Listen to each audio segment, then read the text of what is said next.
The reason we have this immigration problem, and I don't mean the one that Donald Trump defines as a problem or that others define as a problem on the far right who are reactionary, the Minutemen at the border. I'm talking about the reason we have a narrative problem around immigration and the reason we have such vitriol aimed at folks coming across the border. But keep in mind, only one border, right?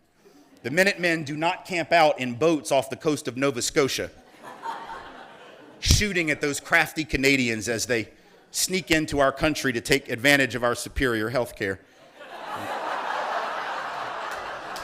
They don't do that. It's just down there at that other border, which I beg to remind you is an artificial border created at the outcome of a war, which was a war of aggression started on false pretense by this country. Not what they taught us in 8th grade, but now that is what happened. So really, folks are coming home. Can I get an amen? People are coming home. All right. They're coming home. They're coming home.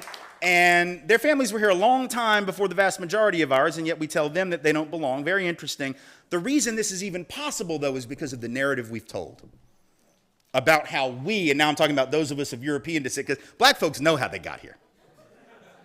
Right? A lot of Asian folk know how they got here. A lot of folks were brought over, particularly Chinese folk, to work the railroads, didn't care how many of them died.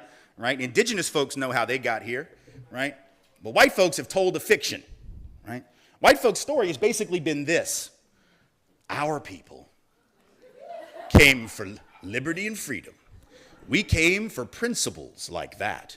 Those people are just coming for stuff.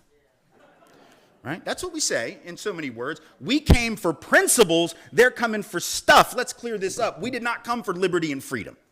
And I know this because if we had come for liberty and freedom, we would have established liberty and freedom.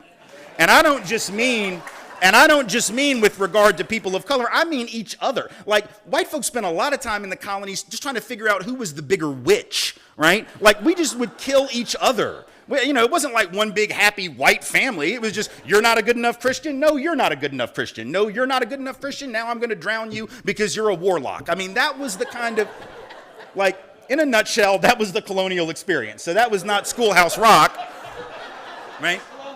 Yeah, right? So we didn't establish liberty and freedom even vis-a-vis one another. Let's be honest, we came for stuff.